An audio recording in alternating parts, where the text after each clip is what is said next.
تو این ویدیو میخوام علاوه بر معرفی سریال بچه گوز یا همون بیبی ریندر، میخوام یک سری حقایق و پشت پرده های این سریال رو براتون بگم که این سریال اصلا چقدر توی دنیای واقعی روی مردم تأثیر گذاشته. سریال بچه گوز یا همون بیبی ریندر کمدی سیاه، درام و هیجان انگیز هستش. I really don't know where it's gonna end.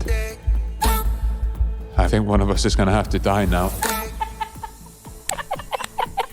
داستانش چطور شروع میشه؟ یک روز دانی موقع کار کردن توی بار کافه از روی مهربانی به زنی که ناراحت به نظر میرسیده و کمی گریه کنان بوده یک چایی تعارف میکنه، میگه خانم مهمون ما باش.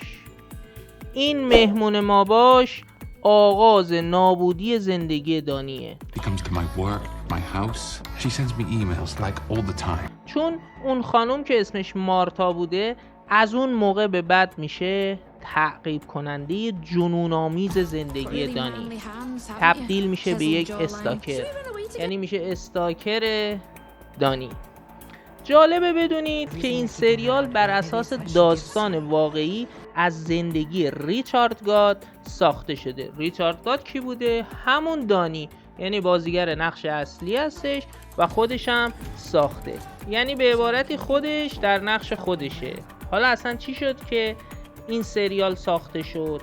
چند سال پیش ریچارد گاد این داستان رو به صورت یک نمایش تک نفره روی صحنه برده، چند باری هم برده و بعدش نتفلیکس دیده که بابا این چه داستان خوبیه، میگه من اینو میخوام، یا برام یه سریال کوچیکش کن، یه میری سریالش کن و ریچارد گارد هم میسازه. این سریال تأثیر خیلی زیادی روی مخاطبینش گذاشته و از ذهن مردم هم بیرون نمیره. نمرات IMDbش 8.3 بوده، واتن تامیتوزش 100% بوده، نمره منتقدینش 87%. منتقدینی که اصلا میراتی رأی نمیدن، نمره بالا نمیدن، همش نقد میکنن، اشکال میگیرن. 87% بهش رأی دادن. این سریال که دارم بهتون معرفی میکنم قول میدم اگر ببینید بالای 80%تون از این سریال خوشتون بیاد. از بس این سریال جذاب و گیراست. چرا گیرا است؟ چون داستان و نوع نوشتن، نوع پرداخت فیلمنامه عالی است و بازیگرایی که بازی میکنن به صورت حرفه‌ای بازی میکنن. یک موضوعی داخل داستان پرداخته شده و اصلی ترین موضوع هستش. اونم چیه؟ استاکر، یعنی تعقیب کننده. شما فرض کنید توی زندگیتون یکی استاکرتون بشه، همش تعقیبتون کنه. خب دیگه شما نمیتونی زندگی کنی، زندگی نداری، به زندگی آسیب میزنه. خب حالا این استاکر مارتای ما اسمش مارتا بوده داخل داستان، انقدر استاکری و حرفه‌ای بازی میکنه به پدر و مادر دانی هم تماس میگیره و بازیگر نقشش هم خانم جسیکا گانینگ هستش. ببینید شما ریچارد گاد که نقش دانیو داره بازی میکنه، خب این تجربه ها رو حس کرده، ولی جسیکا گانینگ هیچ موقع استاکر نبوده، این تجربه رو نداشته، ولی انقدر عالی بازی میکنه این نقش رو که من میتونم بهتون بگم انگار خانوم جسیکا به دنیا اومده اصلا نقش مارتا رو بازی کنه. خود ریچارد گاد هم میگه که من همیشه وقتی جسیکا رو داخل تلویزیون میدیدم میگفتم که فقط جسیکا میتونه نقش مارتا رو بازی کنه. مارتای داستان ما یک استاکر حرفه‌ای مهربان، دلسوز و در عین حال وقتی هیولایی درونش فوران کنه خیلی ترسناک میشه. Martha, please let go.